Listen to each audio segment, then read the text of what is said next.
Que hoy es el Día del Periodista, nada mejor que hablar con la doctora, abogada y periodista Mónica Colunga. Mónica, muy buenos días, ¿cómo te va?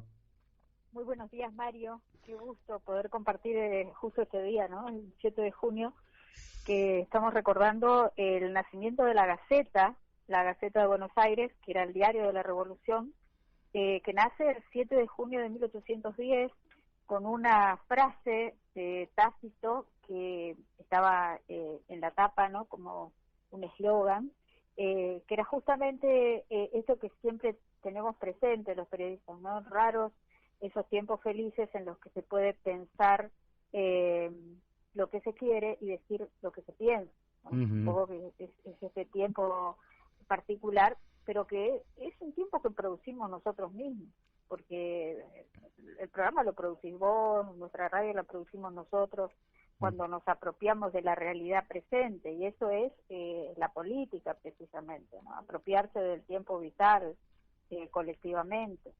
Así es. Y eso es un procedimiento de autocreación, autoconvicción y reconocimiento colectivo, porque nadie se corta solo, ¿no? O sea, cuando uno sabe dónde está parado, ese saber dónde está uno es siempre a partir de la mirada ajena, ¿no? Y de esa reciprocidad y ese entendimiento y esa capacidad de moverse juntos. Y eso lo hacemos con la palabra en principio, ¿no? Empezamos a hablar como los chicos cuando primero empiezan a caminar, y al mismo tiempo que van reconociendo el espacio físico van también reconociendo el espacio sociosimbólico en el que han sido construidos esos conceptos de mundo del que es partícipe, ¿no? Y que lo alimenta no solamente con la carne, la leche y el pan, sino además con una serie de consideraciones sobre quién es él y quiénes son los que lo sostienen para poder seguir caminando, ¿no? Y eso es la política. Entonces, y eso es el sentido, y eso es la realidad, y eso es el presente, que es también devenido del pasado y hacia dónde queremos ir. Y yo creo que hoy día el periodismo, como primera letra, porque el tema del periodismo es que es siempre peregrino, es una verdad peregrina, que el diario de hoy te sirve por 6 horas hasta que se convierte en el envoltorio de las verduras, ¿no? Sí, claro. Y entonces es tan precaria la verdad periodística que nos permite al mismo tiempo destruir y construir, ¿no? Y por eso creo que es sumamente valiosa, ¿no? Porque Así es. Es el día a día. Me hiciste acordar esa frase que a José Luis Borges una vez le preguntan, por lo menos así lo recuerdo yo, ¿por qué él se entretenía tanto leyendo esas cosas tan viejas, ¿no? De Grecia, qué sé yo, de Roma. Y entonces le digo, no, había cosas más viejas, que el diario de ayer era mucho más viejo que las cosas que él leía, ¿no? El diario de ayer. Sin embargo, uno no puede ni siquiera concebir la vida social sin la política, y no puede concebir la política sin el periodismo. ¿Cómo ves la evolución del periodismo en la Argentina en momentos en que todo estuvo, en la última década, podríamos decir, o un poquito más, todo estuvo en cuestionamiento? Hubo una ley de medios que se aprobó, que no se ejecutó, que quedó en desuso, que significó conflictos, de la cual no sé qué conclusión podemos sacar. Pero ¿cómo ves vos todo este fenómeno de política y prensa? Y además te quiero preguntar si ves que efectivamente hay libertad de prensa, o la libertad de prensa termina cuando se afectan determinados intereses, ¿no? Es paradójico esto, porque nosotros desde nuestra humilde emisora de radio militamos la ley de medios, nos comprometimos muchísimo, pero justamente ese compromiso nos generó una expulsión del propio sistema político, y nosotros seguíamos confiando, pero cada vez más marginados, ¿no? O sea, hasta que nos dimos cuenta que en realidad había un sector corporativo económico que estaba pujando dentro de la propia estructura gubernamental para que eso no se diera así. O sea, en la forma había una convocatoria y nosotros estuvimos trabajando esa convocatoria incluso cuando nos cerraron las puertas del lugar en el que se tenía que hacer el debate público sobre la ley de medios, que era el Hogar Escuela acá en Corrientes, con la presencia de funcionarios nacionales. Resulta que no nos dejaron ingresar y bueno, se hizo la convocatoria en la plaza y estuvimos en la plaza y hablamos públicamente y hablamos de que la comunicación es un derecho humano y en ese momento militábamos dentro del kirchnerismo, ¿no? Con mi esposo y bueno, creíamos, confiábamos que estábamos produciendo algo realmente valioso y hasta que se logró la implementación, pero resulta que tuvimos que terminar trabajando en un pueblito del interior porque no nos daban nunca el permiso de nuestra radio y había otra radio funcionando en paralelo a la que sí le dieron un permiso. Entonces, algo no estaba funcionando, que era lo que pasaba. O sea, nosotros comprometidos, pero al mismo tiempo excluidos, ¿no? Sistémicamente. Y veíamos que aumentaba la pauta de Clarín mientras decían Clarín miente, ¿no? Entonces, ¿de qué estábamos hablando? O sea, es una especie de esquizofrenia estructural de la política argentina, eso de que te dicen por un lado una cosa, pero por otro lado te matan con lo concreto, que es lo material, ¿no? Yo entiendo que cuando una persona está sana, lo material y lo espiritual van de la mano, ¿no? Uno trabaja para generarse bienestar, pero dentro de el espacio del sistema mundo con las personas con las que uno se siente bien, dentro de los ambientes en los que existe reciprocidad y eso, pero resulta que la política no era así. O sea, esa fue mi experiencia y la de mucha gente, porque finalmente terminaron dejando sin efecto la ley de medios, sacando a todos los funcionarios que se habían comprometido con producir eso, independientemente de las discusiones sobre si había corrupción o no, que en este país la corrupción entiendo que es estructural, pero no fue la intención llevar adelante la implementación de esa ley y generar los cambios que la militancia entendió que había que hacer. De hecho, hoy día los grupos corporativos económicos son los que más se benefician con la pauta oficial, se le da muchísimo dinero a Clarín, se le da muchísimo dinero a Urnequian, se le da muchísimo dinero a los grupos corporativos de siempre. Entonces, ¿de qué hablamos?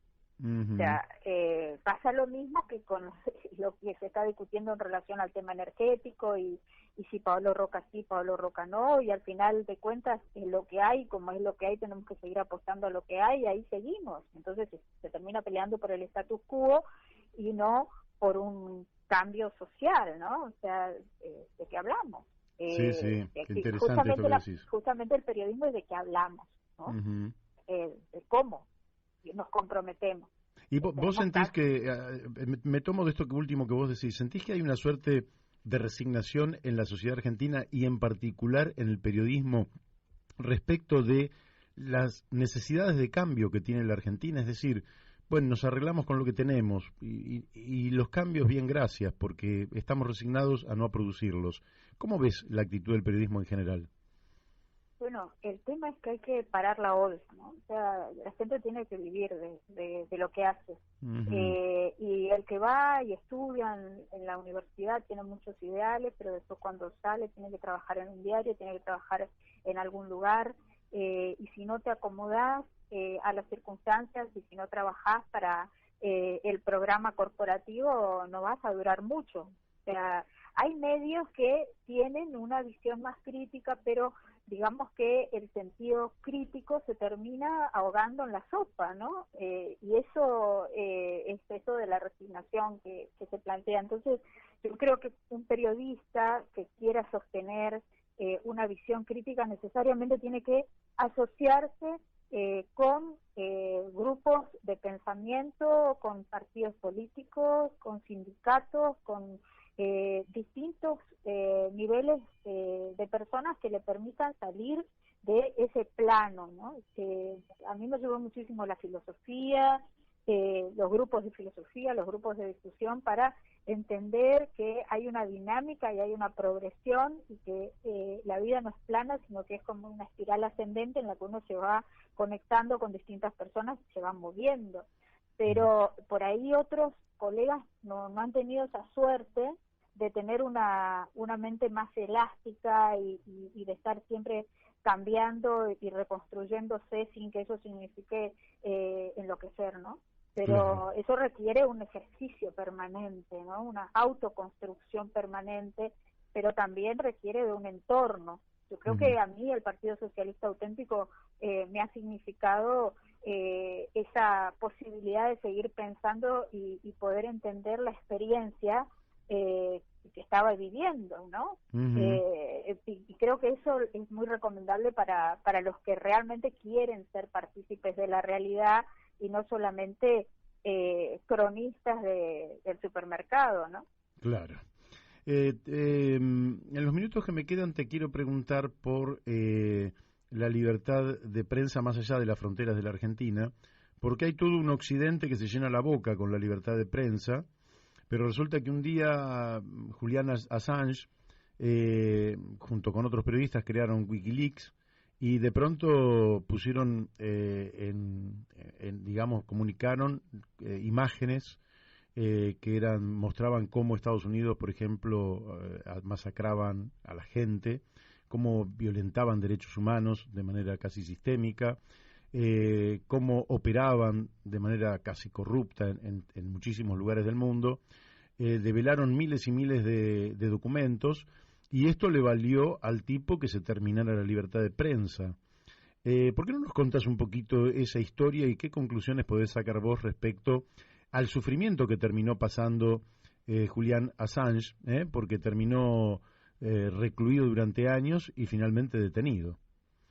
Hay una discusión, bueno, todo esto empieza con una historia sobre si lo que él es, o lo que él hace es periodismo o no, digamos. Si él es un hacker o si es un periodista. Se empezó con esa cuestión porque lo que él había hecho fue colocar dentro de la web un espacio que se llama Wikileaks, que significa filtración, ¿no? Ujú.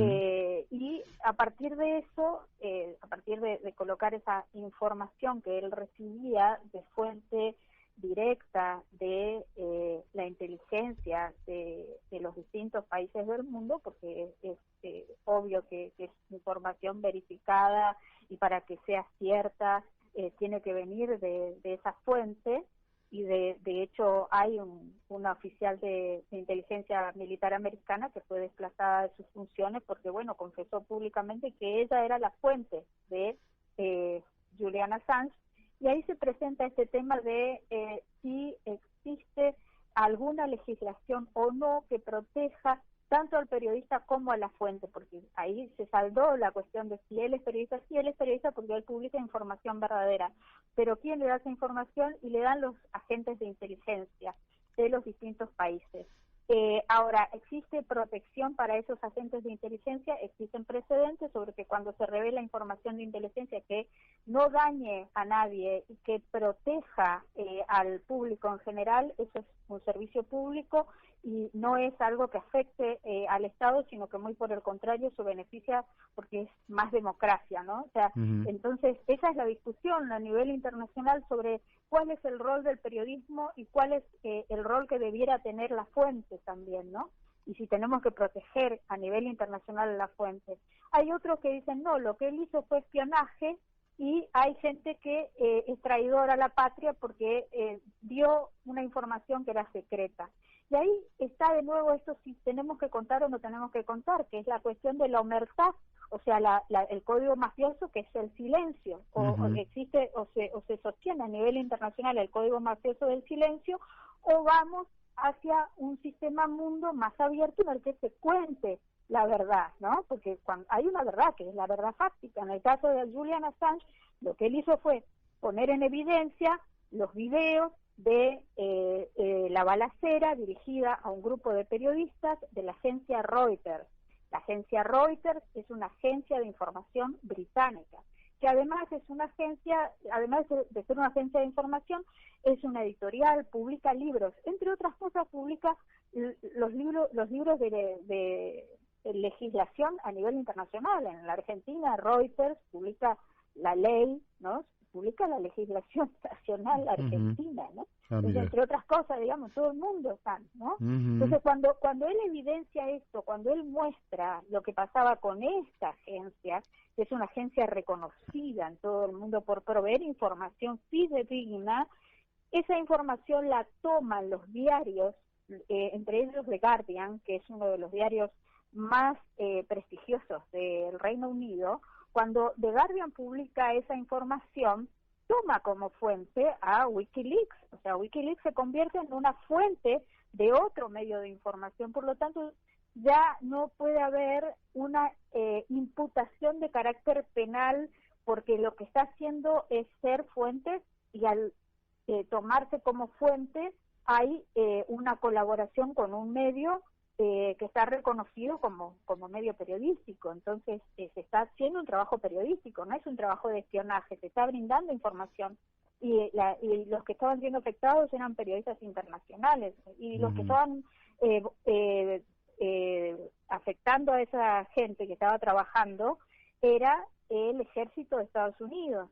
Entonces, ¿cómo el ejército de Estados Unidos está matando periodistas en lugar de hacer una guerra formal, digamos? No, o sea, ahí hay un crimen de guerra. Lo que él hizo fue exponer un crimen de guerra. Entonces, ¿es periodista o no es periodista? Y sí, claro que lo es, porque por otra parte lo que está mal es el hecho. Es como si acá durante la dictadura alguien hubiera podido hacer una filmación de esos centros clandestinos de detención y tortura, y hubiera sacado esas imágenes que, claro, le hubieran significado un desprestigio monstruoso al gobierno. Pero el problema no es que se conozca, el problema es que el gobierno estaba haciendo monstruosidades. Lo horroroso era el hecho en sí, no que se muestre el hecho. En todo caso, el hecho ayuda a inhibir la propagación de una metodología aberrante, y en ese caso pienso yo que ayuda el periodismo a develar no solo la verdad, sino a impedir que se siga propagando prácticas horrendas, crímenes contra la humanidad, que es lo que queremos evitar, por lo menos quienes creemos que los seres humanos deberíamos vivir y convivir en forma armoniosa sobre este pequeño planeta que tenemos. Lo que estamos pidiendo los periodistas que entendemos eso, es que no se otorgue la extradición de Julian Assange, porque Estados Unidos está pidiendo la extradición para que sea juzgado como traidor, siendo que él es ciudadano australiano, no es ciudadano norteamericano. ¿Traidor a qué? No es su legislación, él es periodista extranjero. Claro. Y se le imputa